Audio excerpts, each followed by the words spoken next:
Shalom semuanya, senang kembali dalam program ini kita bersama. Dan sebelum kita mendengarkan firman Tuhan, mari beberapa menit ke depan kita siapkan hati pikiran untuk menyembah Tuhan. Kita akan menyembah Tuhan bersama-sama saya. Perhatikanlah bunga bakung di ladang, Tuhan hiasi tanpa bekerja. Apalagi kita orang percaya, Tuhan pelihara, Tuhan cukupkan. Perhatikan burung-burung di udara, Tuhan beri makan tanpa bekerja. Apalagi kita kesayangannya, Tuhan pelihara, Tuhan sediakan. Saat kau perlu Tuhan tahu, saat kau minta Tuhan dengar, saat percaya Tuhan bekerja. Saat menangis Tuhan tahu, saat berdoa Tuhan dengar, saat bersyukur Tuhan berkati. Kembali saudara, kita menyembah Tuhan. Haleluya. Perhatikanlah bunga bakung di ladang, Tuhan hiasi tanpa bekerja. Apalagi kita orang percaya, Tuhan pelihara, Tuhan cukupkan.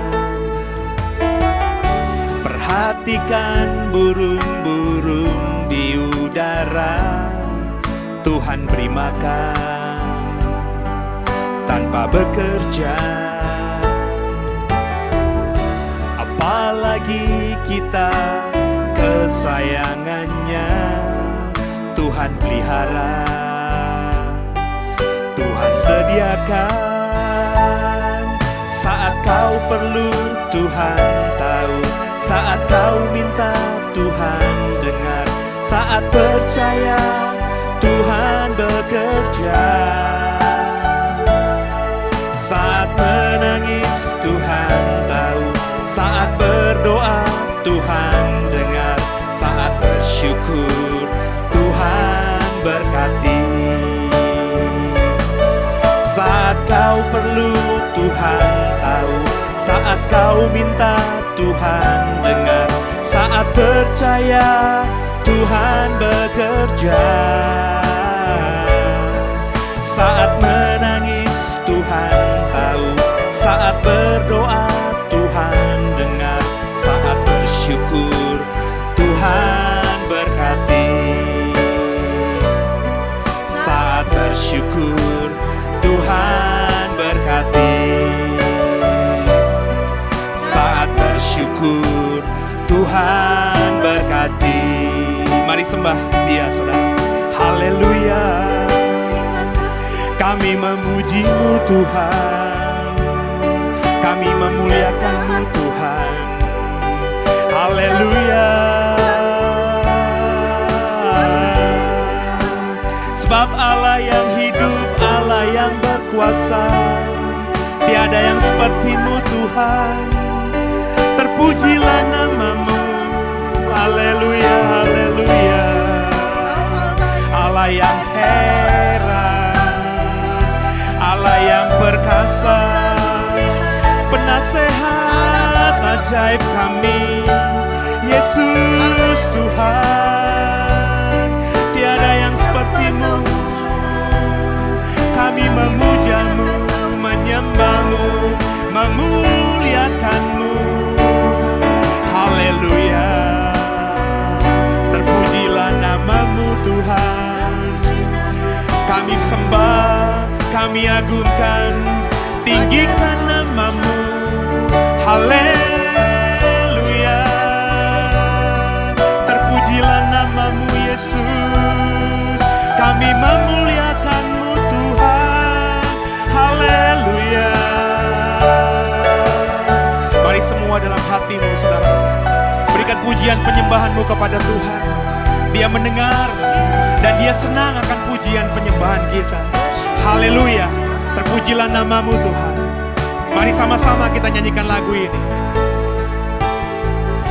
Perhatikanlah bunga bakung di ladang, Tuhan hiasi tanpa bekerja.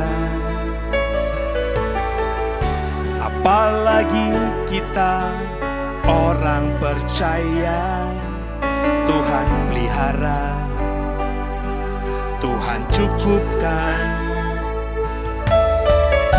Perhatikan burung-burung di udara, Tuhan beri makan tanpa bekerja. Apalagi kita kesayangannya, Tuhan pelihara, Tuhan sediakan. Saat kau perlu, Tuhan tahu. Saat kau minta, Tuhan dengar. Saat percaya, Tuhan bekerja. Saat menangis, Tuhan tahu. Saat berdoa, Tuhan dengar. Saat bersyukur, Tuhan berkati. Saat kau perlu, Tuhan tahu. Saat kau minta, Tuhan dengar. Saat percaya, Tuhan bekerja. Saat menangis, Tuhan tahu. Saat berdoa, Tuhan dengar. Saat bersyukur, Tuhan berkati. Saat bersyukur, Tuhan berkati. Saat bersyukur, Tuhan berkati. Shalom semuanya, Tuhan Yesus memberkati. Haleluya.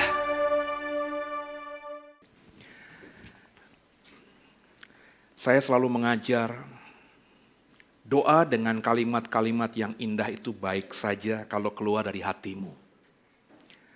Tapi bagi saya esensi dari doa adalah komunikasi dengan Tuhan, dan yang paling Tuhan suka ketika kita berkomunikasi dengan Dia adalah bersyukur kepadanya. So lagu tadi itu doa yang paling dalam. Ketika kita sebagai orang percaya menyadari siapa kita dan kita akhirnya bersyukur dari hati. Mau lewat kata-kata doakah, mau lewat kata-kata dalam penyembahankah. Itu sesuatu yang menurut saya akan membuat hati Tuhan hancur dan Tuhan akan berbahagia memiliki anak-anak seperti itu. Tema khotbah saya minggu ini adalah Dunia Akhir Zaman seri keempat. Dengan subtema Dunia Akhir Zaman adalah panggung orang berhikmat. Saudara, minggu lalu kita bicara soal manusia akhir zaman dengan subtema manusia akhir zaman menurut saya adalah manusia yang beragama. Kalau kau ikuti khotbah saya di minggu lalu, saya termasuk orang yang sangat percaya bahwa di akhir zaman itu komunis sebentar lagi akan runtuh. Sudah banyak negara komunis, sekarang nggak komunis lagi. Uni Soviet udah nggak ada. Rusia nggak bisa dibilang negara komunis karena Kristennya berkembang luar biasa di sana. Cina memang masih komunis, saudara. Tapi dengan perekonomian yang mulai kapitalis, saya percaya pemahaman atau paham komunis lambat laun akan tergerus. Kuba, Korea Utara, tinggal tunggu waktu aja mereka juga akan berubah. So saya sangat meyakini dalam pemahaman saya, dalam imajinasi saya, semakin hari orang akan semakin beragama. Kalau Bapak Ibu mau tahu pemahaman saya, tentu lihat khotbah saya minggu lalu. Saya tidak akan mengulangi.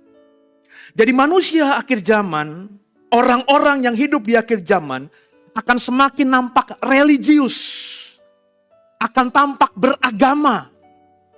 Saya termasuk yang sangat yakin gereja akan semakin ada orangnya, tempat ibadah agama lain akan semakin marak dan juga penuh sesak. Rumah ibadah akan menjadi sesuatu yang menjadi daya tarik, saudara. Ibadah akan menjadi suatu magnet, saudara. Akan banyak orang yang hari ini ketika beribadah dianggap aneh. Zaman gini kok lo beribadah sih? Hari Minggu tuh kerja dong, buka toko dong, jangan ke gereja. Ke gereja cari Tuhan kan kapan saja. Tapi nanti mendekati akhir zaman, semakin kita mengarah ke akhir zaman, orang yang tidak beragama tanda kutip akan dianggap abnormal. Akan dianggap orang yang aneh. Orang normal, orang yang tampilannya beragama. Dengan aksesoris yang semakin beragama. Zaman saya kecil orang bertato banyak. Di zamannya Pak Harto itu ada Petrus namanya. Orang yang dibunuh karena banyak preman-preman yang meresahkan masyarakat. Dan orang-orang yang ditembak itu untuk membuat shock terapi agar preman-preman tidak berbuat yang anarkis atau yang merugikan orang lain. Dan hampir semua, saya masih ingat banget, itu saya udah usia SD. Dan bahkan di kompleks saya, di komplek Kodam Kebun Jeruk. Itu bapak saya saksi hidupnya, dia lagi nunggu ibu saya kerja malam. Karena ibu saya bidan, kerja di sebuah klinik bersalin, pulang malam sekitar jam 10. Ibu saya naik mikrolet, masih muda saat itu. Bapak saya nunggu naik mobil di taman Kodam, di pintu gerbang Kodam.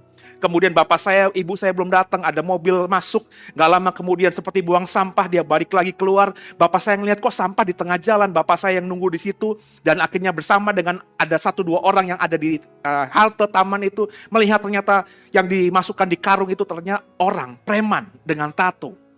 Hari itu Petrus, penembak misterius ada di mana-mana. Yang ditembak, yang menjadi target orang yang bertato semuanya. Dan dengarkan saya, hari itu saya masih ingat banget. Saya sudah cukup besar saat itu, SD. Orang bertato, tatonya itu ya naga, tatonya itu gambar-gambar tengkorak, tatonya gambar-gambar yang sama sekali tidak mencerminkan orang beragama. Tapi hari ini, kalau kau nonton YouTube, tato-tato sekarang berkembang luar biasa. Orang bertato nggak takut lagi, bahkan menjadi sebuah budaya. Ya. Banyak orang sekarang menato dirinya dengan salib, dengan kalimat-kalimat rohani dan lain sebagainya, ayat Alkitab. Hal-hal yang beraksesoris agama akan semakin banyak. Kalau orang mengatakan Alkitab, buku Alkitab nanti akan lambat laun akan gak ada. Saya gak percaya Alkitab dalam bentuk buku akan semakin banyak. Meskipun mungkin tidak dibaca. Karena orang ke gereja sekarang hanya datang ke gereja melihat slide, membawa handphonenya dengan software Alkitab, tapi Alkitab dalam bentuk buku saya yakin akan terus dicetak oleh lembaga Alkitab Indonesia. Agama menurut saya bukan menerawang ya. Saya cuma berimajinasi karena ayat-ayat Alkitab membuat saya akhirnya mengimajinasikan itu. Agama menurut saya akan menjadi sebuah budaya pop di akhir zaman. Pop culture. Orang yang tidak beragama, tidak pakai aksesoris agama akan dianggap orang yang aneh. Sedangkan orang yang berbudaya, beragama, orang yang memakai budaya sebagai ciri khasnya akan menjadi orang yang normal. Dan saya percaya sebentar lagi dikit banyak Nggak lama lagi, pendeta-pendeta akan punya tato di kiri kanannya. Tindik salib di mana-mana. Dan hari ini kalau saya pakai tato salib, pakai anting salib, saudara akan tinggalkan saya. Tapi sebentar lagi, dengarkan saya. Pendeta-pendeta seperti itu akan banyak pengikutnya. Dan saudara nyaman mendengarkan orang-orang yang seperti ini. Beragama membuat seseorang semakin dekat dan intim pada penciptanya. Itu mestinya esensi dari beragama. Tapi karena agama menurut saya akan menjadi pop culture sebentar lagi, maka agama hanya menjadi simbol status seseorang di masyarakat. Jadi bukan beragama yang membuat dia semakin dekat dengan Tuhan, tapi beragama membuat dia akhirnya punya eksistensi dalam masyarakat. Seperti hari ini kalau ada budaya yang lagi pop berkembang, ya, seperti kemarin ada Citayam Fashion Week, Sudirman Fashion Week. Orang-orang berpenampilan, anak-anak muda berpenampilan yang selengean tapi keren begitu. Ya. Sebentar lagi agama, orang yang pakai aksesoris agama akan menjadi sesuatu yang memang dikejar. Budaya akan mengarah ke sana. Beragama di akhir zaman justru akan membuat semakin banyak orang itu jauh dari Tuhan. Karena agama hanya dilihat kulitnya saja.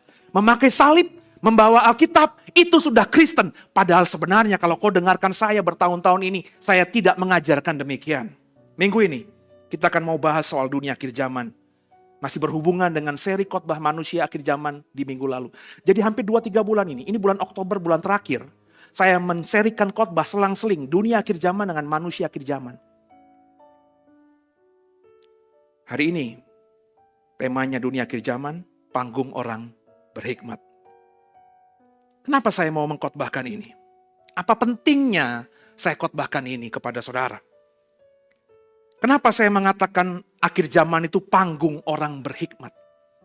Karena ada satu ayat, mungkin nanti setelah Oktober, ya, November kalau Tuhan izinkan, saya akan coba mendalami, mengeksplor kitab Daniel kepada saudara. Kitab Daniel ini kitab yang sangat penuh dengan luar biasa yang namanya hikmat marifat. Bahkan sebenarnya saya agak kesel sama Tuhan dan Daniel gitu saudara. Why? Kalau kau baca Daniel pasal ke-12, Daniel itu sudah diperlihatkan tentang akhir zaman. Tapi di ayat-ayat terakhir Tuhan berkata kepada Daniel yang sudah diperlihatkan soal akhir zaman itu. Daniel, sembunyikanlah hal itu dari orang-orang. Jadi Tuhan hanya menunjukkan itu kepada Daniel. Jadi kalau kau sudah membaca kitab Daniel, kadang-kadang kita kesel juga. Kenapa Tuhan gak bilang Daniel untuk telanjangnya aja, untuk ngobrolin aja, untuk bicarakan aja apa yang dia lihat. Tapi justru disembunyikan. Lepas daripada itu saudara, kitab Daniel ini kitab yang luar biasa dalam. Dan ada satu ayat dalam kitab Daniel yang sejak lama mengganggu hati saya ketika saya membacanya. Daniel 12 ayat ketiga salah satunya. Sama-sama kita buka dulu.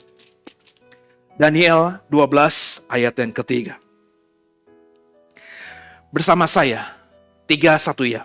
Dan orang-orang bijaksana akan bercahaya seperti cahaya cakrawala. Dan yang telah menuntun banyak orang kepada kebenaran. Seperti bintang-bintang tetap untuk selama-lamanya. Dikatakan di sini orang-orang bijaksana akan bercahaya seperti cahaya cakrawala dan akan menuntun banyak orang kepada kebenaran. Ayat ini kalau kita membaca tentang Daniel 12 secara utuh, Daniel 12 itu perikopnya soal akhir zaman. Daniel diperlihatkan Tuhan, saya bilang tadi tentang akhir zaman. Dari banyak ayat di pasal 12 ayat ketiga ini muncul, Daniel mengatakan kepada orang Yahudi saat itu. Daniel mengajar kita hari ini apa yang dia lihat ribuan tahun yang lalu tentang masa depan. Tentang akhir zaman. Kita hidup di 2020 tentang masa depan kita. Tentang nanti bahwa akan muncul semakin banyak orang-orang yang disebut orang-orang yang bijaksana. Makanya dari ayat ini saya memberi subtema dunia akhir zaman itu dunia atau panggungnya orang berhikmat. Panggungnya orang bijaksana. Nah kekasih Tuhan, biji mata Tuhan. Orang-orang bijaksana. Orang-orang berhikmat. Kata ayat 3 ini. Akan bercahaya dan menuntun banyak orang kepada kebenaran. Kenapa LAI menerjemahkan orang-orang bijaksana? Coba kita lihat slide pertama tentang kata orang-orang bijaksana ini. Coba. Nah, kata orang-orang bijaksana dalam Daniel 12 ayat 3 itu kembali dipakai dalam Daniel 12 ayat 10. Jadi di dalam kitab Daniel pasal 12 ada 2 kali penggunaan kata orang-orang bijaksana. Bapak Ibu nanti bisa cek sendiri ayat 10. Dan di dalam 2 ayat di Daniel 12 ini, kata orang-orang bijaksana itu menggunakan kata yang sama di dalam bahasa aslinya. Yakni apa? Yakni waham maskilim. Waham maskilim ini secara harafiah dalam kamus Strong, kamus teologia bahasa asli ke dalam bahasa Inggris, waham maskilim ini bisa berarti circumspect, atau mengamati, atau intelligent, atau memahami. Jadi orang yang waham maskilim itu orang yang mengamati, orang yang memahami, orang yang senang mengamati, orang yang senang memahami sesuatu. Itulah secara harafiah arti dari waham maskilim yang oleh Lembaga Alkitab Indonesia diterjemahkan sebagai orang-orang bijaksana. Jadi dari ayat ini saja, orang-orang bijaksana itu artinya orang-orang yang suka mengamati banyak hal. Orang bijaksana itu orang yang suka memahami banyak hal. Saya kembalikan kepada saudara. Saudara suka nggak mengamati banyak hal? Saudara suka nggak memahami banyak hal? Kalau saudara nggak suka memahami banyak hal, saudara nggak suka mengamati banyak hal, maka saudara nggak akan pernah sampai pada titik disebut orang-orang bijaksana atau waham maskilim ini. Nah, kata waham maskilim ini, slide berikutnya, itu dikembangkan dari kata dasar yang namanya sakal dalam bahasa Ibrani. Kata sakal ini secara harafiah berarti to be prudent, orang yang berhati-hati. Jadi kata sakal kemudian berkembang menjadi kata waham maskilim, yang kata sakal, kata dasar sakal dalam bahasa Ibrani itu artinya to be prudent, orang yang berhati-hati. Maka bisa kita pahami bahwa orang yang disebut orang-orang bijaksana itu orang yang berhati-hati. Berhati-hati dalam mengambil keputusan, berhati-hati dalam bertindak, berhati-hati dalam mengekspresikan gestur tubuh, dan lain sebagainya. Itulah orang-orang bijaksana. Dan kata sakal ini banyak sekali kita temukan di Perjanjian Lama.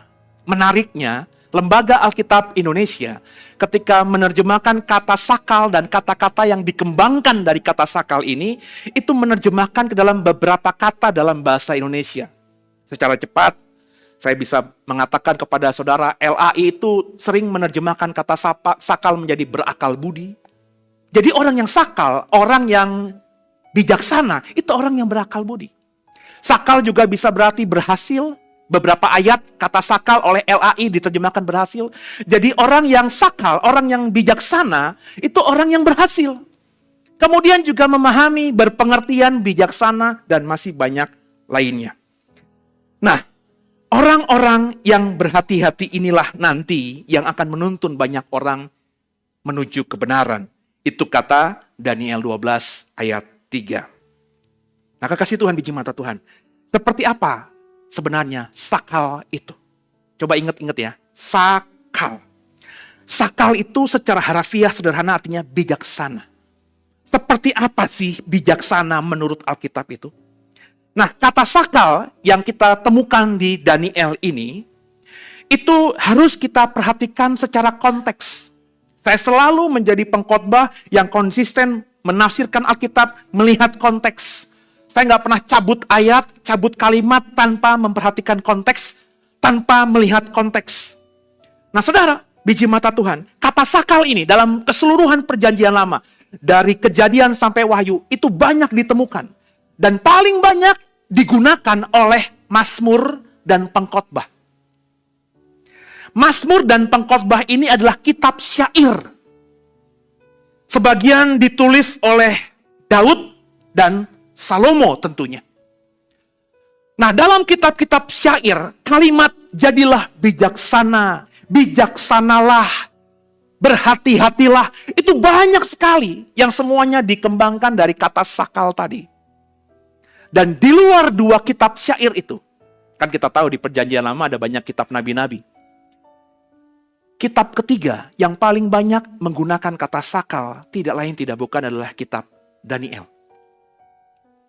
Maka dari sini saya terbersit saja sepintas lalu mengatakan memang Daniel itu, maafkan saya berani berkata, lebih bijaksana dibandingkan nabi-nabi Tuhan yang lainnya.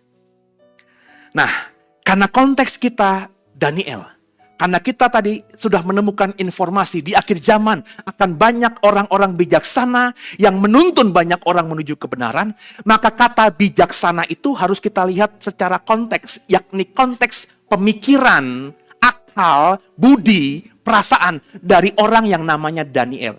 Meskipun kitab Daniel ini mungkin saja bukan Daniel yang menuliskan.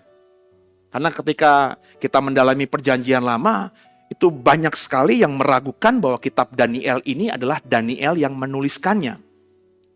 Ada banyak alasan, saya juga bisa memberikan alasan, dan saya termasuk yang percaya bahwa kitab Daniel ini bukan Daniel yang menuliskan, tapi ada penulis lain ya yang mengetahui tentang cerita Daniel. Dan kalau kita mendalami Perjanjian Lama, banyak orang teolog Perjanjian Lama yang mengatakan bahwa kitab Daniel ini bisa saja yang menulis adalah Ezra, berdasarkan peninggalan-peninggalan surat-surat yang dia bawa dari Babel. Atau ketika dia datang ke Bait Allah, dia pugar Bait Allah. Kan Ezra yang memimpin pertama kali ibadah di Bait Allah setelah Israel dibuang puluhan tahun ke Babel.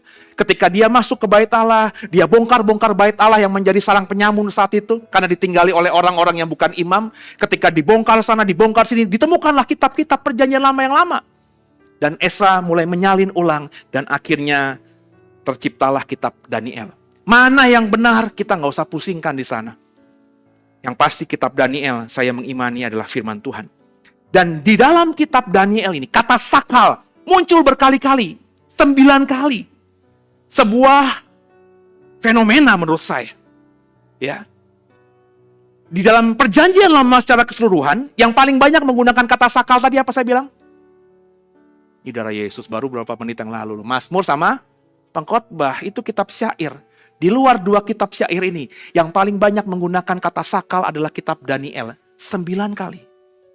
Nah, saya mengajak saudara untuk beberapa menit ini kita belajar kata sakal yang ditulis oleh Daniel, kemudian diterjemahkan oleh Lembaga Alkitab Indonesia, supaya saudara paham apa sebenarnya arti dari bijaksana. Daniel pasal 1 ayat 4. Sama-sama kita baca ya. 3-1 ya. Yakni orang-orang muda yang tidak ada sesuatu cela, yang berperawakan baik, yang memahami berbagai-bagai hikmat, berpengetahuan banyak, dan yang mempunyai pengertian tentang ilmu, yakni orang-orang yang cakap untuk bekerja dalam istana raja, supaya mereka diajarkan tulisan dan bahasa orang Kasdim. Nah loh, dari ayat 4 Daniel 1 ini, mana yang kira-kira menurut saudara berasal dari kata sakal? Ayo. Hah? Berpengetahuan. Mana? Tebak-tebak aja, cap-cip-cup, kembang kucup aja. Hikmat. Wah, Apa? Apa lagi? Ada yang punya pemahaman lain? Cakap. Apa yang diterjemahkan Eli dalam kalimat kata-kata di Daniel 1 ayat 4 ini yang berasal dari kata sakal? Saudara salah semua tadi yang menjawab. Ya. Yakni. Coba kita lihat slide Daniel 1 ayat 4. Ya. Nah, ternyata ini saudara, kata memahami dalam Daniel 1 ayat 4 yang diterjemahkan dari kata umaskilim yang dikembangkan dari kata dasar sakal tadi. Jadi rupanya umaskilim, ya, sakal dalam Daniel 1 ayat 4 ini diterjemahkan memahami oleh Lembaga Alkitab Indonesia. Padahal secara harafiah, umaskilim itu berarti gift, berbakat. Nah saudara, dari sini kita akhirnya punya pemahaman, orang yang bijaksana itu, orang yang sakal itu, adalah orang yang apa? Orang yang memahami. Memahami apa? Memahami banyak hal. Oke? Sekarang kita lihat lagi kata kedua dalam Daniel, di mana dikembangkan dari kata sakal. Daniel 1 ayat 17. Sama-sama kita baca.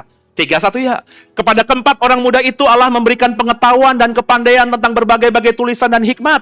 Sedang Daniel juga mempunyai pengertian tentang berbagai-bagai penglihatan dan mimpi. Mana yang dikembangkan, yang mana yang diterjemahkan dari kata sakal menurut saudara di ayat ini? Pengertian. Hah? Cap cip kembang nguncup. Salah, kenceng salah lagi Bu. Coba kita lihat. Daniel 1 ayat 17. Ternyata yang berasal dari kata sakal, coba slide-nya. Itu diterjemahkan dari kata kepandaian.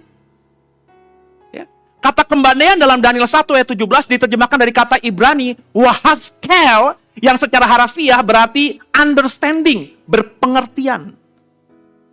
Jadi saudara, kata wahaskel ini juga dikembangkan dari kata dasar sakal tadi. Maka kita mengerti sekarang bahwa bijaksana itu artinya berpengertian, understanding. Oke, lanjut Daniel 9 ayat 13. Di sini kita ketemu lagi kata sakal ketiga yang kita bisa dapatkan dalam kitab Daniel. Kita baca 3:1 ya. Seperti yang tertulis dalam kitab Taurat Musa, segala malapetaka ini telah menimpa kami, dan kami tidak memohon belas kasihan Tuhan Allah kami dengan berbalik dari segala kesalahan, dan kami memperhatikan kebenaran yang daripadamu. Perhatikan baik-baik. Apa yang kita bisa lihat dari kata ini? Ya. Mana? Ayo. Hah? Mana yang dikembangkan, diterjemahkan dari kata dasar sakal? Memperhatikan. Nah, kali ini benar, karena nggak ada yang lainnya ya. Oke, coba kita lihat lagi. Kata memperhatikan dalam Daniel 9 ayat 13 diterjemahkan dari kata ulahaskil, yang dikembangkan juga dari kata dasar sakal, yang secara harafiah berarti paying attention. Sama dengan elai, memperhatikan. Jadi orang yang bijaksana itu orang yang memperhatikan. Jadi orang bijaksana itu orang yang tidak langsung gerusa-gerusu. Orang yang memperhatikan dulu dengan lengkap, melihat dari banyak sisi, memperhatikan dari banyak aspek, baru dia bersikap. Itulah orang bijaksana. Lanjut, Daniel 9 ayat 22. Sakal keempat dalam kitab Daniel. 3:1 ya. Lalu ia mengajari aku dan berbicara dengan aku. Daniel, sekarang aku datang untuk memberi akal budi kepadamu untuk mengerti. Ayo, akal budi atau mengerti? Yang dari kata sakal. Mengerti, salah. Coba kita lihat Daniel 9 ayat 22. Saudara, dalam Daniel 9 ayat 22, memberi akal budi, itu kata yang dikembangkan dari kata sakal, yang diterjemahkan dari kata Ibrani lehaskilaka. Lehaskilaka, saudara, secara harafiahnya to give you insight. Jadi orang yang memberi wawasan, orang yang memberi pengertian, itulah orang bijaksana. Jadi orang bijaksana itu orang yang berbagi. Berbagi apa? Pemahaman, berbagi wawasan. Jadi andai kata saudara pintar kayak apapun, tapi kepintaran hanya untuk dirimu sendiri, kau menggunakan kepintaran untuk tujuan hidupmu sendiri tanpa kau berbagi, kau bukan orang bijaksana. Orang yang bijaksana itu orang yang benar-benar membagi, memberi apa yang dia pahami, apa yang ada di otaknya. Dia nggak segan-segan untuk membagikannya semua kepada banyak orang. Sudahkah saudara di sana? Lanjut. Daniel 9 ayat 25. 3:1 ya. Maka ketahuilah dan pahamilah dari saat firman itu keluar, yakni bahwa Yerusalem akan dipulihkan dan dibangun kembali, sampai pada kedatangan seorang yang diurapi, seorang raja. Ada 7 kali 7 masa dan 62 kali 7 masa lamanya. Kota itu akan dibangun kembali dengan tanah lapang dan paritnya, tapi di tengah-tengah kesulitan. Mana yang dikembangkan dari kata sakal di ayat ini? Pahamilah, coba kita lihat slide-nya. Daniel 9 ayat 25, kata sakal ini itu diterjemahkan ya oleh LAI menjadi kata pahamilah. Nah, pahamilah ini diterjemahkan dari kata Ibrani wataskel, yang secara harafiah berarti understanding this. Yang kurang lebih sama dengan terjemahan LAI. Pahamilah ini. Mengertilah ini. Jadi sekali lagi, orang yang bijaksana itu orang yang memahami topik apapun yang dia lagi baca, dia paham benar. Dia nggak akan bersuara, dia nggak akan berkata-kata, dia nggak akan membagikan sesuatu yang sama sekali nggak dia mengerti. Ketika dia tidak mengerti sesuatu, dia akan diam dulu, dia akan merenungkan dulu, dia memahami dulu, dan ketika dia paham, baru dia berkata-kata. Daniel 11 ayat 33. Berikutnya, kata sakal dalam kitab Daniel. Dan orang-orang bijaksana di antara umat itu akan membuat banyak orang mengerti. Tapi untuk beberapa waktu lamanya mereka akan jatuh oleh karena pedang dan api. Oleh karena ditawan dan dirampas. Di mana di kata ini dikembangkan dari kata sakal? Orang-orang bijaksana atau membuat banyak orang mengerti? Iya, orang-orang bijaksana. Coba kita lihat. Kan, saudara, mentang-mentang tadi mengerti juga, mengerti. Ya. Kata orang-orang bijaksana dalam Daniel 11 ayat 33 inilah yang dikembangkan dari kata dasar sakal yang diterjemahkan dari kata Ibrani umaskile. Umaskile yang secara harafiah berarti those with insight. Orang-orang itu yang memahami, yang memiliki pemahaman. Inilah yang kemudian oleh LAI diterjemahkan sebagai orang-orang bijaksana. Jadi orang-orang bijaksana adalah orang-orang yang memang memahami banyak hal. Lanjut, 2 ayat lagi. Daniel 11 ayat 35. Sebagian dari orang-orang bijaksana itu akan jatuh supaya dengan demikian diadakan pengujian, penyaringan, pemurnian di antara mereka sampai pada akhir zaman. Sebab akhir zaman itu belum mencapai waktu yang telah ditetapkan. Tentu nggak ada pilihan lain. Saudara bisa pasti menebaknya bahwa kata sakal dalam ayat ini diterjemahkan oleh LAI menjadi orang-orang bijaksana. Coba kita lihat slide-nya. Orang-orang bijaksana ini itu diterjemahkan dari kata Ibrani hamaskilim yang secara harafiah berarti the wise, orang-orang bijaksana. Kekasih Tuhan, biji mata Tuhan, dengan Daniel 12 ayat 3 yang menjadi ayat nats kita dan sudah saya singgung juga Daniel 12 ayat 10. Inilah 9 kata sakal yang kita temu dalam kitab Daniel. Jadi kalau kita memperhatikan kitab Daniel ini, sakal, bijaksana itu apa? Bijaksana atau sakal kata Daniel adalah orang yang paham. Itu yang pertama. Orang bijaksana, orang sakal itu orang yang pandai. Yang ketiga, orang yang bijaksana, orang yang sakal itu orang yang sering atau senang memperhatikan. Bukan kepo ya, memperhatikan. Yang keempat, orang yang bijaksana, orang yang sakal itu orang yang memberi akal budi. Atau memberi pengertian. Jadi kalau orang itu pintar, orang itu paham, orang itu memahami, bijaksana sekalipun, tapi itu tidak pernah dibagikan, dia bukan bijaksana. Nah sekarang semua pemahaman dalam kitab Daniel tentang kata bijaksana ini kita coba compare. Ini menarik nih. Ini saya terkejut juga ketika saya melihat makna kata bijaksana dalam Kamus Besar Bahasa Indonesia. Coba dimunculkan. Kata bijaksana dalam Kamus Besar Bahasa Indonesia, kamus baku bahasa kita, bahasa Indonesia, berarti apa? Yang pertama, bijaksana itu selalu menggunakan akal budinya, pengalaman dan pengetahuannya, kemudian arif, tajam pikiran. Itu bijaksana. Kata bijaksana kedua menurut Kamus Besar Bahasa Indonesia, pandai dan hati-hati. Hati-hati itu maksudnya cermat, teliti, dan sebagainya. Apabila menghadapi kesulitan dan sebagainya. Ketika saya membaca arti kata bijaksana dalam Kamus Besar Bahasa Indonesia, untuk pertama kalinya saya mengagumi bahasa Indonesia. Ternyata pas banget dengan apa yang Alkitab katakan tentang sakal itu. Kekasih Tuhan, biji mata Tuhan. Jadi melihat hal ini, masuk golongan bijaksanakah kita? Coba. Jawab dalam hati dulu. Semuanya jangan pelengak-pelengok. Bijaksana nggak? Saudara sudah belum suka menjadi orang yang memperhatikan, orang yang paham, pandai juga, dan yang terlebih tadi, orang yang hati-hati, dan juga apa yang kau punya itu kau bagikan kepada yang lainnya. Inilah kata bijaksana itu. Jadi ketika saya bikin khotbah ini dengan tema dunia akhir zaman, dunia yang menjadi panggung orang-orang bijaksana, atau orang-orang berhikmat. Itu artinya saya mengatakan dengan sadar bahwa di akhir zaman akan banyak orang-orang yang memenuhi kriteria ini. Dan banyak orang yang disebut bijaksana oleh orang lainnya. Dan ini jujur satu sisi membuat saya takjub dan senang. Sisi yang lainnya ada kekhawatiran yang dalam dari diri saya. Melihat fenomena nubuatan Daniel yang harus terjadi. Kenapa begitu? Kalau Daniel menjadi rujukan, saudara, maka untuk kita mendalami lagi, kita harus mengerti Daniel ini seperti apa sih? Apakah Daniel bijaksana menurut saudara? Yang bilang Daniel bijaksana, angkat tangan coba. Berarti yang nggak angkat tangan bilang Daniel nggak bijaksana ya? Nah, terkutuklah saudara. Daniel tuh orang yang bijaksana, saudara. Cuma problemnya bijaksananya kayak gimana gitu.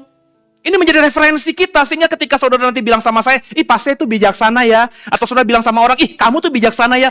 Saudara ketika ngomong seseorang itu bijaksana, saudara sudah punya referensi. Bijaksananya seperti gimana gitu. Selain tahu artinya, harus kita merujuk pada tokoh yang kita gambarkan sebagai orang yang bijaksana. Bagi saya, Daniel itu bijaksana banget. Nah seperti apa kata Alkitab bijaksananya Daniel? Ya, kita harus membaca kitab Daniel. Kebetulan minggu-minggu ini saya lagi mendalami kitab Daniel dalam tadarusan Alkitab. Entah saudara ikuti apa tidak. Banyak orang Kristen, hampir semua orang Kristen tahu cerita Daniel. Jangankan saudara, anak sekolah minggu mana yang gak tahu cerita soal Daniel. Itu cerita yang paling fenomenal. Yang gak mungkin tidak diceritakan oleh guru sekolah minggu. Saya berani, aku yakin. Kalau ada orang baru jadi guru sekolah minggu, dalam 10 kali dia ngajar, pasti dalam 10 itu ada kisah Daniel yang dia bagikan. Kenapa? Kisah Daniel itu melekat dalam pikiran kita. Gak mungkin gak. Gak mungkin dia cerita 10, baru pertemuan ke-15, pertemuan ke-20 baru dia cerita Daniel. Gak mungkin. Saya berani hakul yakin. Dalam 10 kali dia pertama kali ngajar, kisah Daniel, 1 di antara 10 pertemuan itu sudah dia bagikan.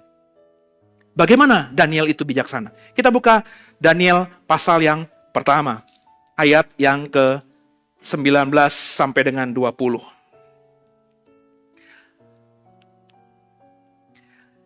Sama-sama saya ya, kita baca 3-1 ya. Raja bercakap-cakap dengan mereka, dan di antara mereka sekalian tidak didapati yang setara dengan Daniel, Hananya, Misael, Asaria, maka bekerjalah mereka itu pada raja. Ayat 20.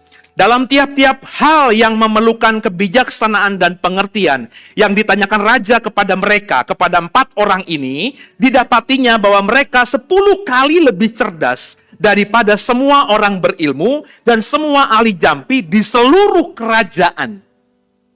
Jadi kalau kita mengatakan bahwa Daniel adalah tokoh Alkitab yang bijaksana, maka mestinya di dalam benak kita ketika mengatakan orang itu bijaksana, si A itu bijaksana, kita secara sadar mengatakan bahwa orang ini 10 kali lebih cerdas daripada orang-orang lain yang kutemui.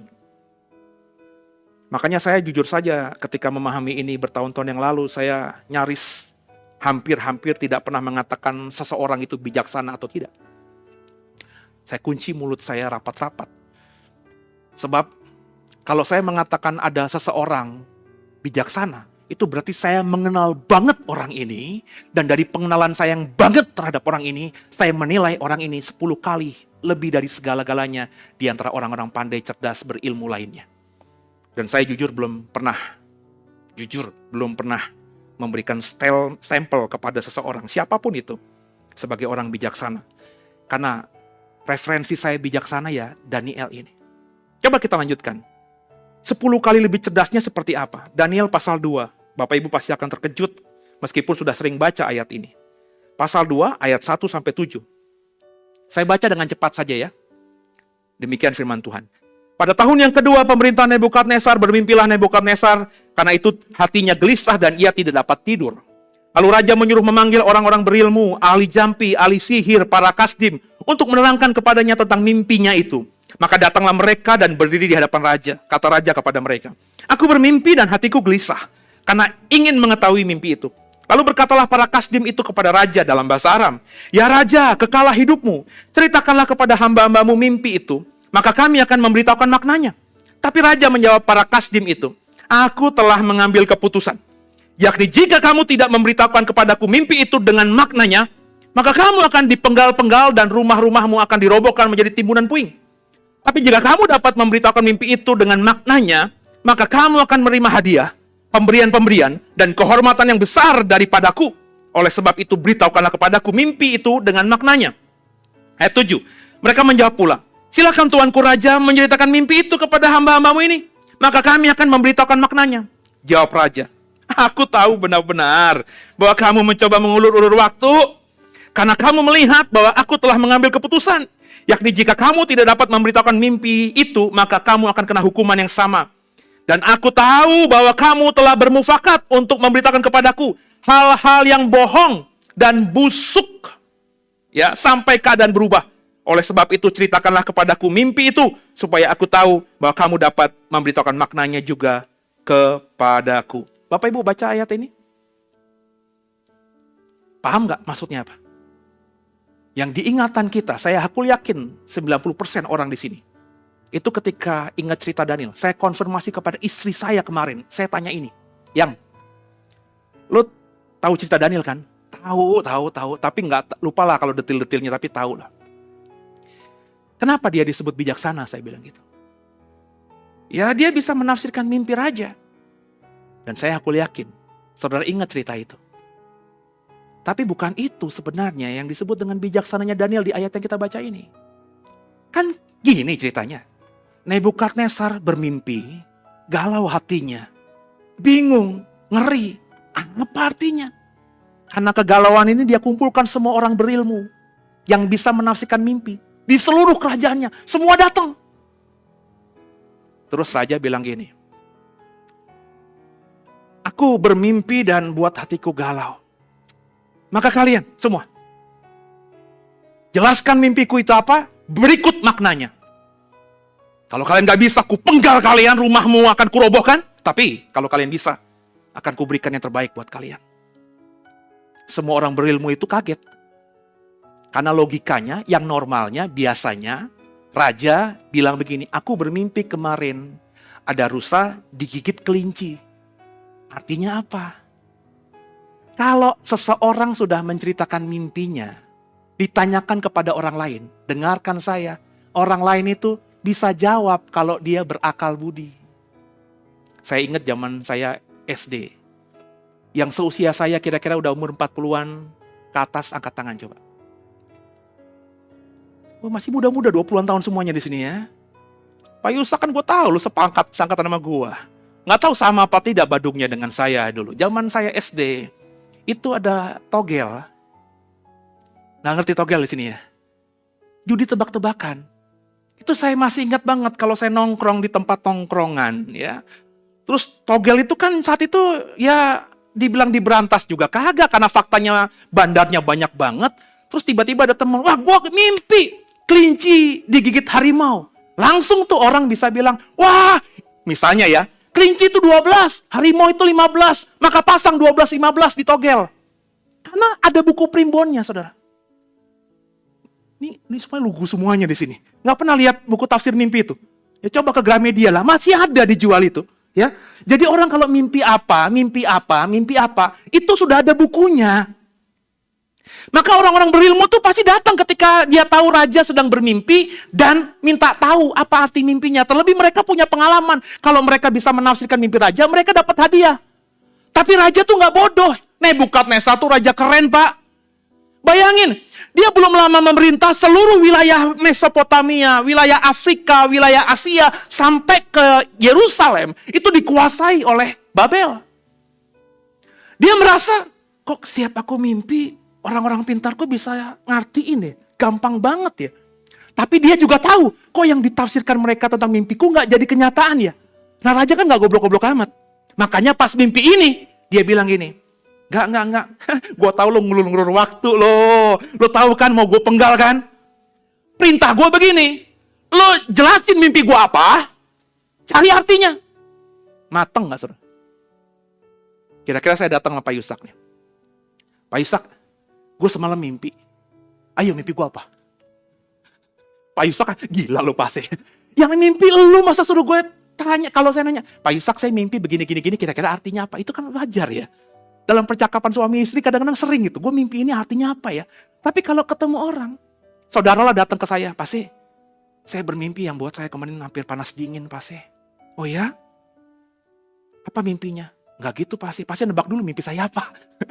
Saya nggak akan ngadepin saudara, pergi sana lu, gelo. Makanya nggak heran, semua orang berilmu.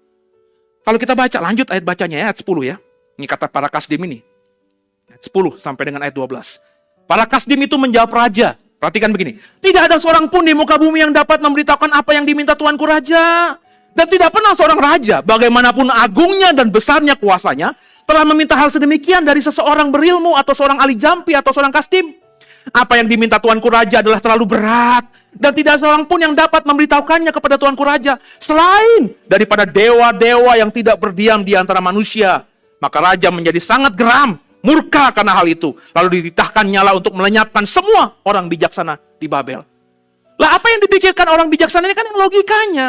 Lo aneh, raja seagung apapun, sekeren apapun, nggak ada yang ngasih perintah begitu. Yang di mana-mana, kami kan orang pinter, literatur raja-raja pernah kami baca. Mereka semuanya ceritakan mimpi mereka, kami yang berilmu akan menafsirkannya. Tapi raja marah. Kurang ajar lo ya, lo selama ini ngerjain gue dengan nafsir mimpi yang aneh-aneh. Gue iyain selama ini, gue kasih hadiah, tapi faktanya nggak pernah kejadian. Gue nggak mau dibodohin lagi sama kalian. Bunuh! Nyaris semua orang berilmu di Babel dipenggal kepalanya oleh Nebukadnezar. Ceritanya lanjut ayat 13 sampai 25. Saya baca dengan cepat.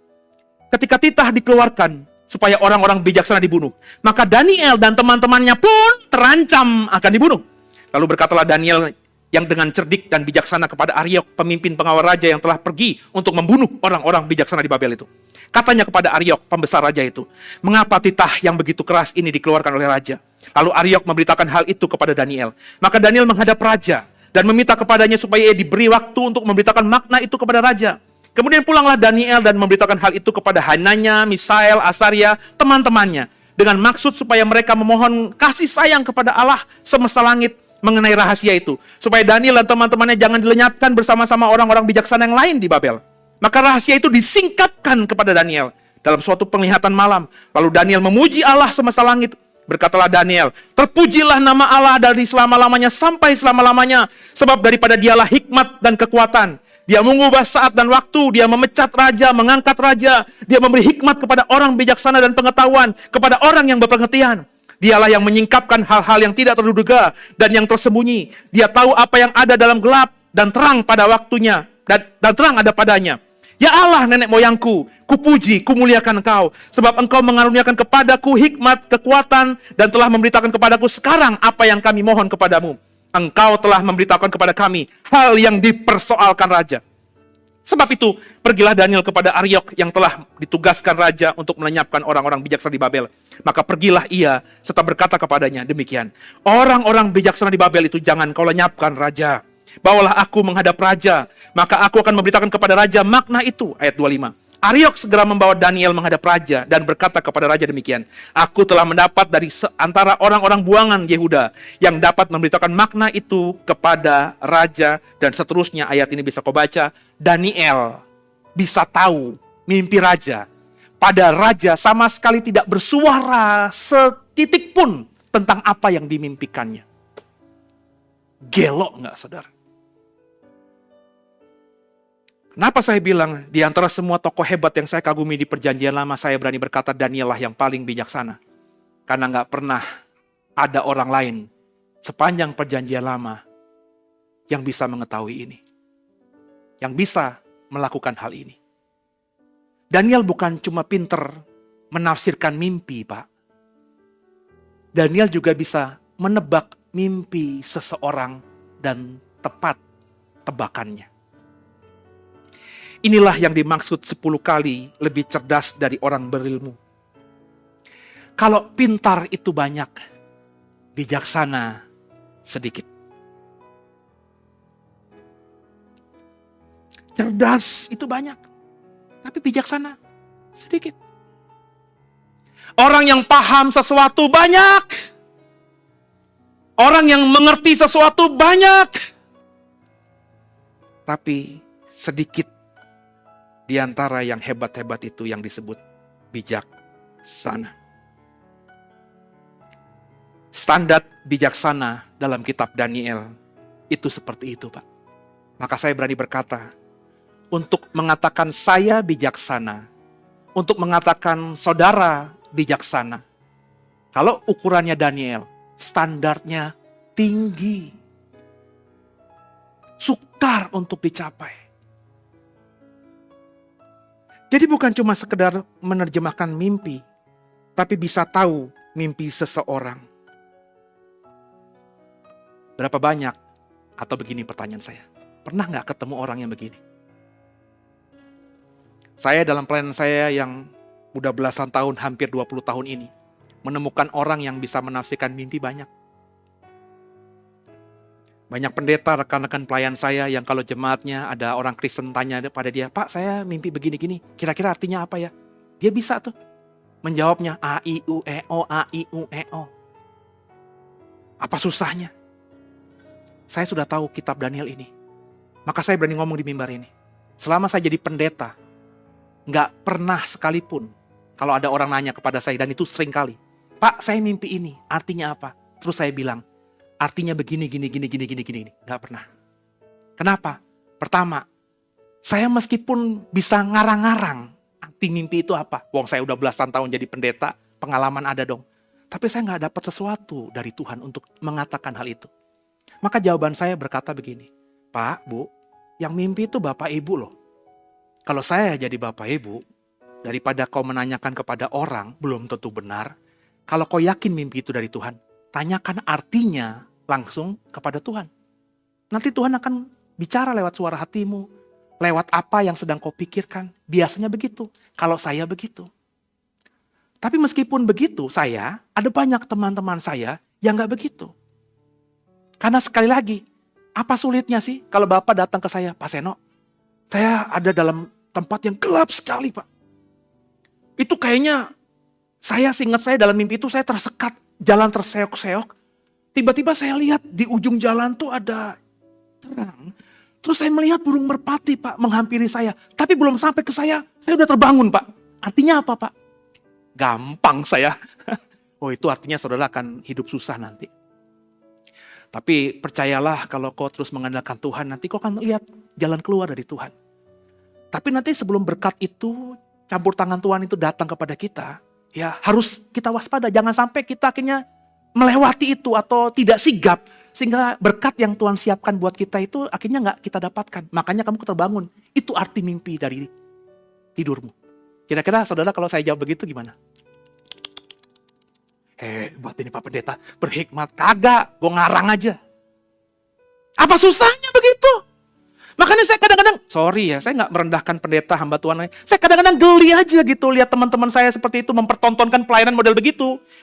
Kecuali memang dia dapat benar-benar sesuatu dari Tuhan untuk disampaikan kepada orang yang bermimpi ini. Tapi kebanyakan enggak. WhatsApp orang, Pak, saya mimpi begini artinya apa? Bisa langsung dijawab pada kesempatan yang sama. Saya bilang, Daniel aja butuh apa? Butuh ngobrol dulu sama Sadrak, Mesak, Abednego kan? Baca nggak tadi ayatnya? Si raja begini. Gua mau ngambil tantangan itu. Karena kalau nggak kita semua dibunuh. Dukung dalam doa ya. Kalian berdoa ya. Kalian berpuasa ya. Backup ya. Daniel butuh waktu, Pak. Tapi hamba Tuhan sekarang tuh kayaknya lebih hebat daripada Daniel gitu. Dan maafkan saya, hati-hati saudara. Jangan gampang dibodohi oleh orang-orang model begini. Ya, belum lama di YouTube. Ya, kalau kita nonton YouTube kan tiba-tiba ada yang yang pendek-pendek gitu ya. Ya, saya lagi scroll ke kanan, karena lagi nontonin khotbah pendeta, maka pas ke kanan, itu munculnya kan ya yang khotbah-khotbah juga gitu kan. Masuk dalam satu TikTok begitu. Nubuatan Tuhan untuk Pak Ferdi Sambo dan Ibu Putri. Darah Yesus, saya bilang. Yang nonton banyak banget nih. Karena itu cuma TikTok, potongan pendek. Saya lihat YouTube-nya dong. Dan itu 4 jam kalau tidak salah.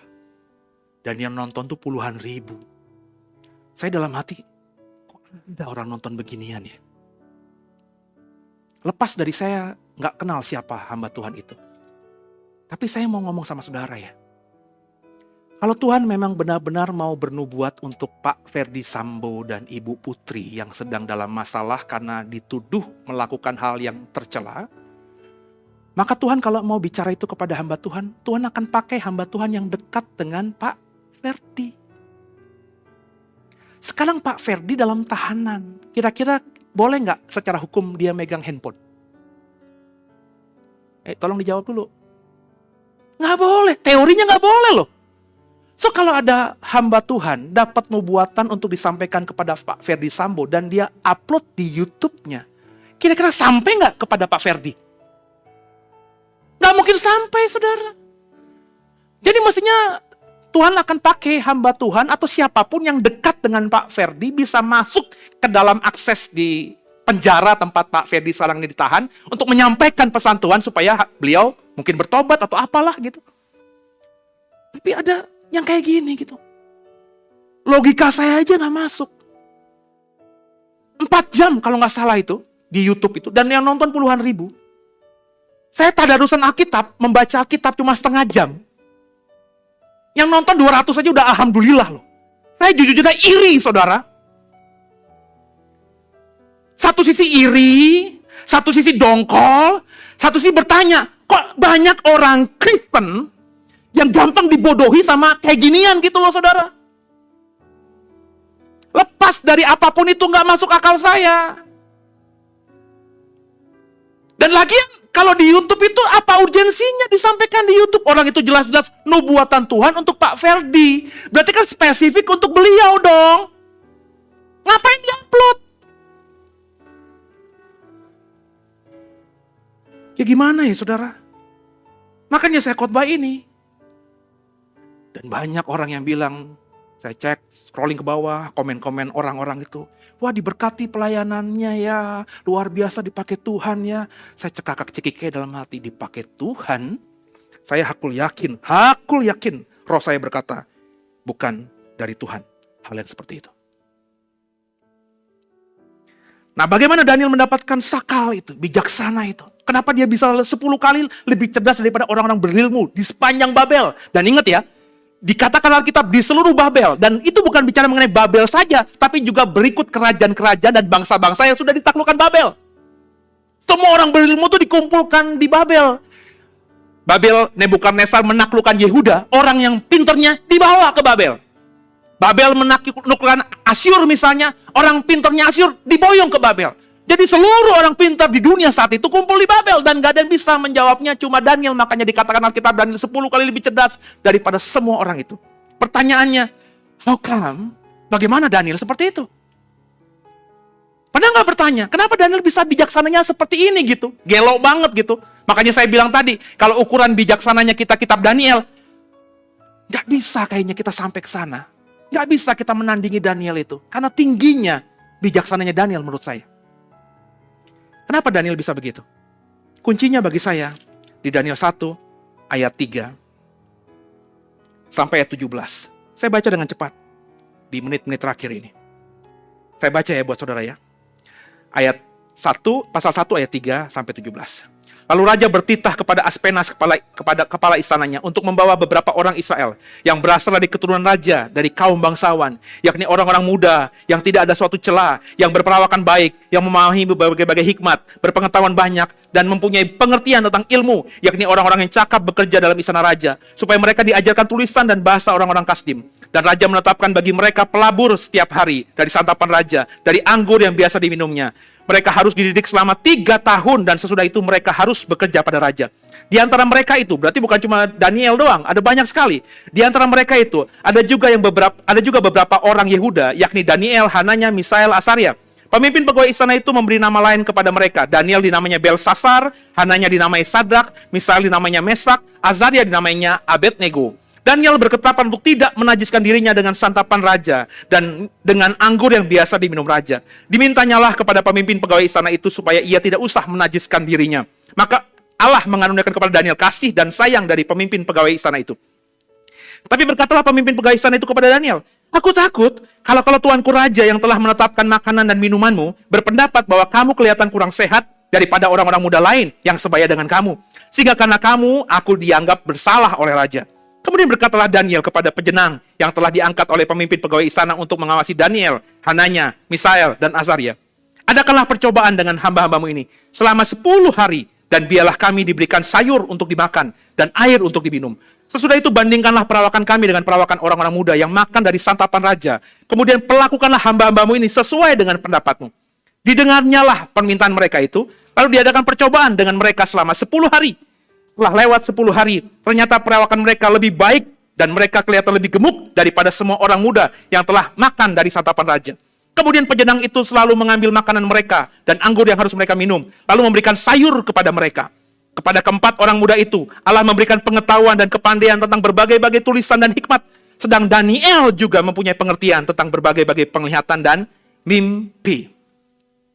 Ayat ini, maafkan saya, banyak sekali juga disalahartikan, ditafsirkan dengan ngadi-ngadi, ngada-ngada. Ayat ini kan sering dipakai orang yang mau berpuasa katanya. Saya mau puasa Daniel. Siapa yang nggak pernah dengar terminologi puasa Daniel? Boleh angkat tangan. Yang nggak pernah dengar? Nggak pernah dengar, Pak. Ya, berarti yang lain pernah dengar kan? Siapa yang pernah berpuasa Daniel? Angkat tangan. Oke, apa puasa Daniel? Makan sayur dan buah. Dari mana ayatnya? Ini loh. Ayat-ayat yang kita baca banyak ditafsirkan orang, oh ini salah satu bentuk puasa. Puasa apa? Puasa Daniel. Apa itu puasa Daniel? Kebanyakan yang disampaikan seperti Bu Esther itu. Puasa Daniel itu puasa makan hanya sayur dan buah-buahan. Sebenarnya itu pun juga nggak tepat karena Alkitab cuma mengatakan sayur dan air. Nggak ada buah-buahan di situ. Ada lagi yang mengatakan, oh puasa Daniel itu, biasanya saya menjawab begitu kalau ada orang bertanya, Pak puasa Daniel itu apa? Kenapa? Karena saya nggak tahu ilmunya dia seperti apa. Kalau dia jemaat saya, orang yang sudah ikuti saya bertahun-tahun, saya akan menjelaskan dengan detail. Tapi kalau orang yang nggak saya kenal tiba-tiba nanya sama saya, Pak puasa Daniel seperti apa? Terus saya jawab, oh saya nggak tahu. Nah mereka nggak akan percaya sama saya. Maka biasa saya jawab, karena saya nggak tahu level imannya. Puasa Daniel itu ya puasa benar-benar tidak makan yang enak di lidah dan tidak minum yang enak di lidah. Maksudnya gimana Pak? Nah Daniel itu kan teman-temannya ditawarkan makanan raja dan minum anggur raja. Daniel tidak makan itu. Daniel memilih yang tidak enak. Sayur itu enak nggak Pak? Enggak. Nah sekarang Bapak tiap hari makan apa? Yang selalu kau konsumsi tiap hari. Ya kalau lauk mah beda-beda Pak, tapi setiap hari saya harus makan nasi. Kalau nggak makan nasi saya nggak kenyang. Bagi saya kalau nggak makan nasi nggak makan. Nah berarti puasa Daniel, jangan makan nasi. Kalau makan yang lain boleh, tapi jangan makan nasi. Kau setiap hari minum apa? Waduh Pak, saya itu pecandu kopi Pak. Bangun tidur kopi, pokoknya habis makan ngopi. Pokoknya ngopi sehari bisa 5 gelas, 6 gelas Pak. Nah kalau kau mau melakukannya, jangan minum kopi. Biasanya jawaban itu saya berikan kepada orang yang tidak saya kenal untuk menjelaskan apa itu puasa Daniel. Tapi sebenarnya kalau boleh jujur, itu nggak tepat. Nggak ada kalimat puasa di sini, men. Situasinya, kalau kau baca, bukan soal puasa di sini. Apa itu? Ayat 8 munculin lagi. Ini poinnya yang tidak dipahami banyak orang. Orang bangga, saya udah puasa. Puasa Esther pernah, puasa Daniel. Apa tuh puasa Daniel? Saya 10 hari nggak makan yang enak dan minum yang enak. Pokoknya saya hanya makan yang biasa aja. Yang nggak enak di lidah dan yang nggak enak diminum. Itu yang saya konsumsi selama 10 hari. Saya sudah puasa Daniel. Saya senyum-senyum aja. Lo taunya cuma yang lahiriah doang. Persis kayak orang Kristen di luar sana. Yang cuma tahu kulitnya doang. Esensinya, kerikmanya, intinya nggak tahu. Kalau kau baca ayat 1 tadi, sampai dengan ayat yang ke-20 tentang konteks di Istana Babel pasal 1, intinya ini. Apa itu? Sama-sama semua baca dengan saya. Keras, 3-1 ya. Daniel berketetapan untuk tidak menajiskan dirinya dengan santapan raja dan dengan anggur yang biasa diminum raja. Itu strong pointnya Pak. Itu yang membuat dia memilih untuk makan sayur. Itu pun karena pemimpin yang memerintahkan menjalankan perintah raja itu bilang sama Daniel, aku takut tahu nggak? Nanti kalau aku nggak kasih makanan raja dan minum anggur raja kepada kamu, nanti kamu lebih kurus daripada teman-teman sebayamu. Barulah Daniel ngomong, kalau gitu uji kami berempat ini. Mereka semua tetap makan makanan raja, minum minuman anggur raja, berikan kami hanya sayur dan anggur selama 10 hari. Nanti kalau udah 10 hari, kau lihat, kau yang putuskan. Boleh nggak kami melanjutkan lakukan hal ini, atau kami harus makan makanan raja dan minum anggur raja. 10 hari lewat, dilihat Daniel lebih gemuk, lebih sehat daripada yang makan makanan raja dan minum anggur raja. Intinya puasa? Bukan. Intinya Daniel tidak mau menajiskan dirinya. Berapa banyak dengarkan saya aku yakin dari banyak orang Kristen komunitas gereja yang gembar-gembor sudah berpuasa Daniel. Gak ada yang melakukan hal ini. Kalau kau paham, berarti kalau kau sebut pasal 1 itu puasa Daniel, artinya apa? Selama 10 hari, kau tidak boleh, tidak boleh menajiskan diri. Pertanyaan saya, tidak menajiskan diri di zaman 2022 di bulan Oktober ini bagaimana? Lu keluar rumah, Pales mana masih tiap hari keluar rumah ya Pak? Naik motor ya Pak? Dari rumahmu sampai kantormu, naik motor. Kira-kira lihat perempuan yang nyebrang jalan tuh selalu pakai hijab, baju kurung sampai kaki Pak? Ada dong yang pakai baju mini Pak? Itu udah mengkotori pikiran bukan Pak? Enggak Pak, saya mah kalau naik motor merem Pak. Makanya lu sering jatuh Pak.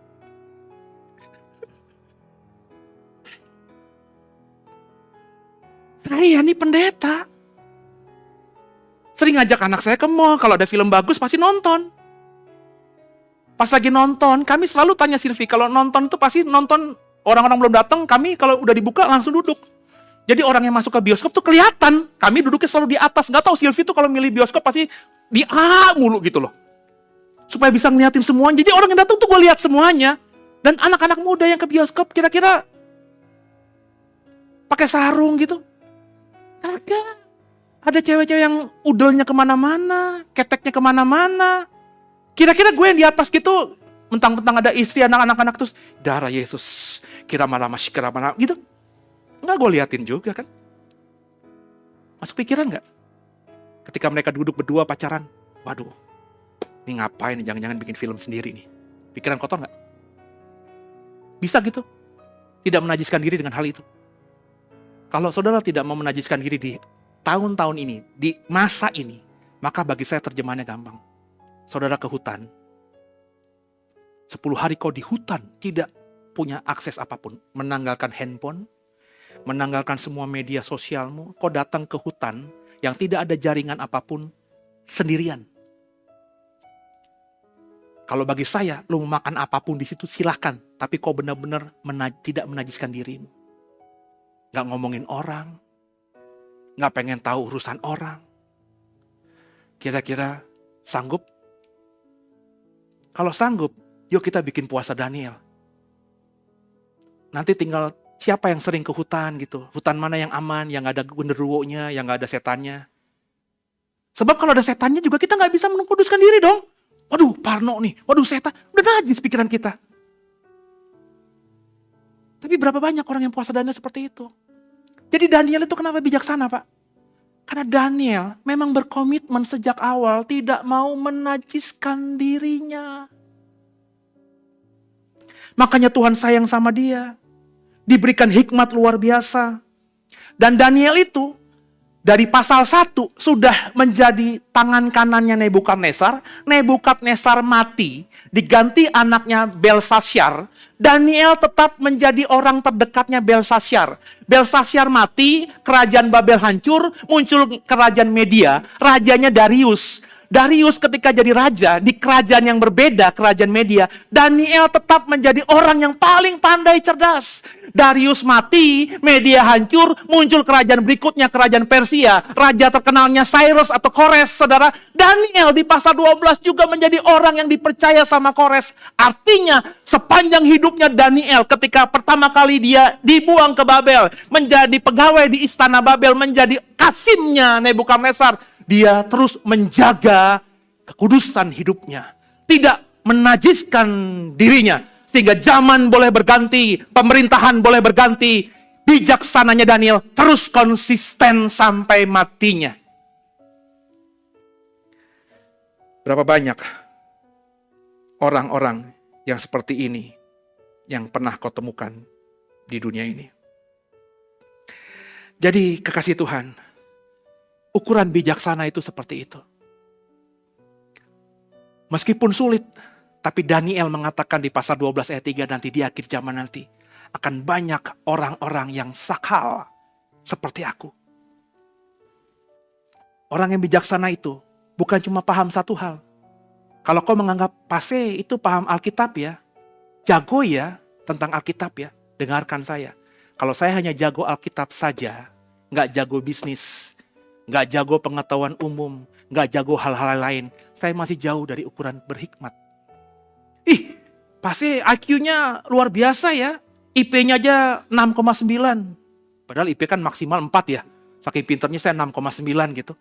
Ya, Habibie kalah pokoknya. Kalau saya cuma pinter saja, tapi saya nggak pintar dengan skill saya pintar dalam ekonomi, cerita soal ekonomi, proyeksi ekonomi ke tahun 3000 saya bisa menjelaskan, tapi saya nggak jago politik, nggak jago soal agama, saya juga jauh dari yang disebut bijaksana. Tapi luar biasanya Daniel berkata, nanti di akhir zaman akan banyak orang-orang seperti ini. Intinya saya ngomong gini, hati-hatilah melabeli orang itu bijaksana. Dan yang kedua yang saya perhatikan, yang saya mau bagikan kepada saudara. Satan menyadari nggak nubuatan ini? Bahwa di akhir zaman Tuhan akan bangkitkan orang-orang bijaksana. Memahami. Ketika Satan memahami ini, kok Satan bisa tahu Pak? Lah, ada. Kan di sini di Alkitab kita udah 2000 tahun. Emang Satan nggak bisa baca apa? Satan tahu. Karena tahu, makanya apa? Dia munculkan orang-orang bijaksana versinya dia. Tuhan, setan pengaruhi pikiran-pikiran saudara nih. Supaya gampang menganggap seseorang, saya sebut aja langsung pendeta tertentu, bahkan mungkin saya, kok anggap bijaksana. Sehingga akhirnya saudara mengikuti orang yang kau sebut bijaksana itu. Padahal sebenarnya mereka bukan bijaksana seperti yang Alkitab katakan. Mereka dimunculkan oleh siapa? Oleh Satan. Supaya apa? Menyesatkan saudara. Jadi saudara, kalau kita mau terhindar dari kesesatan dunia akhir zaman yang dipenuhi oleh orang-orang bijaksana ini, maka paling gak kita coba belajar seperti Daniel. Belajar hari ini untuk tidak menajiskan dirimu. Kalau kita baca dalam ayat-ayat yang sudah kita baca tadi, gara-gara Daniel tidak menajiskan dirinya, apa yang didapat Daniel? Kalau kau baca tadi pasal 1 ayat 9, Daniel mendapat kasih sayang dari pemimpin pegawai. Sehingga mestinya ketika Daniel dengan terang-terangan menolak perintah raja, si pegawai ini marah. Kamu kurang ajar. Kamu gak mau menjalankan perintah raja. Dia punya hak untuk membunuh Daniel atau paling tidak memenjarakan Daniel. Tapi karena Daniel berkomitmen tidak menajiskan dirinya. Dan Tuhan lihat, Tuhan berikan kasih di hati pemimpin ini. Supaya berbelas kasihan sama Daniel. Kalau kau tidak menajiskan diri, dengarkan saya. Orang yang bisa berbuat semena-mena terhadap kita, akan Tuhan lembutkan hatinya. Sehingga dia mungkin bisa berniat jahat kepada orang lain. Tapi kepada kita, dia akan dilembutkan hatinya oleh Tuhan. Siapa yang gak mau begini? Saya mau. Makanya saya berusaha untuk tidak menajiskan diri saya. Yang kedua, dari ayat 10 sampai ayat 13 pasal 1 Daniel itu. Ketika Daniel tidak mau menajiskan dirinya. Dia cuma makan sayur dan air. Dia lebih gemuk, lebih sehat. Orang yang tidak mau menajiskan dirinya, apapun yang dia konsumsi. Apapun yang dia pakai. Apapun yang dia kenakan, apapun yang dia rasakan, meskipun itu minim kata dunia, kasihan ya, makannya cuma nasi sama garam, kasihannya dia, sekolahnya nggak bisa di sekolah yang bagus, di SD impres, udah impres petang lagi. Tapi kau akan terus diberkati Tuhan. Makanya gak heran kalau kau nonton YouTube, orang-orang yang berhikmat justru orang-orang yang di desa-desa itu loh. Hari ini di Jakarta, orang kalau udah di PHK, putus asa, stres. Tapi orang di daerah, dalam keterbatasannya, dia masih bisa bersuka cita.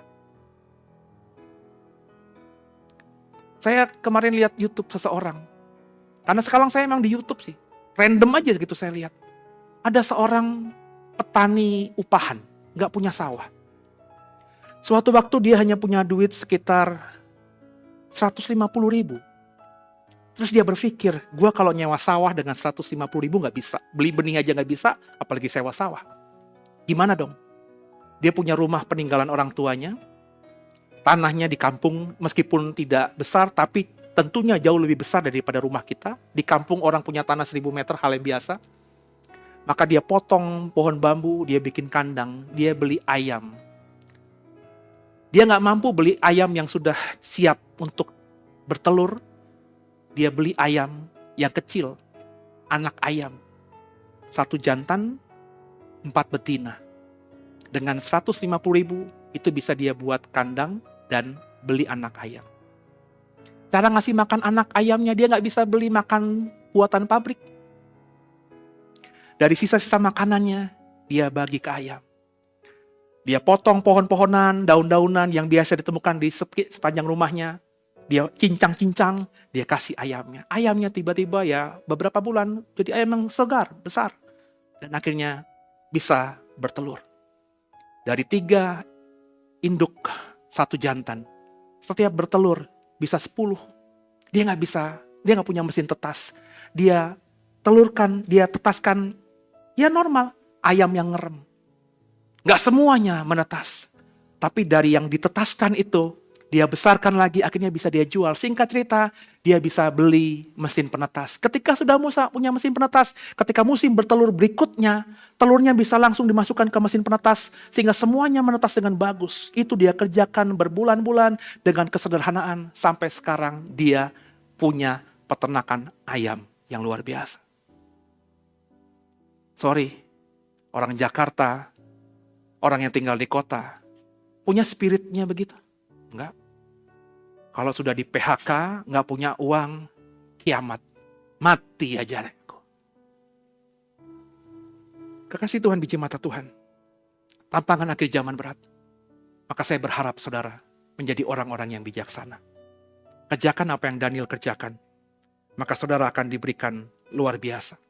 Yang terakhir ayat 17-20 pasal 1. Ketika Daniel berkomitmen untuk tidak menajiskan diri, dia diberikan pengetahuan, kepandaian lebih dari semuanya. Bagi Seno ini, petani atau peternak miskin yang di desa itu, maafkan saya, jauh lebih hebat daripada banyak orang yang bergelar S1, S2, S3 yang tinggal di perumahan-perumahan elit di kota besar. Dia nggak sekolah, tapi dia punya pengetahuan bagaimana dia bisa menyelamatkan dirinya dan keluarganya. Paling tidak itu. Tadi sebelum saya naik, saya baca di koran sepintas, belum saya lihat baru headline-nya. Ada mahasiswa UGM yang bunuh diri. Loncat dari lantai 2 ke lantai 1. UGM, Universitas Gadjah Mada. Salah satu dari sedikit universitas yang paling hebat. Masuk ke sana, pasti pinter. Tapi bunuh diri. Ilmu dia punya. IQ dia punya. Tapi jauh dari kata bijaksana. Maka bijaksanalah, kau akan diberkati. Tundukkan kepala kita doa.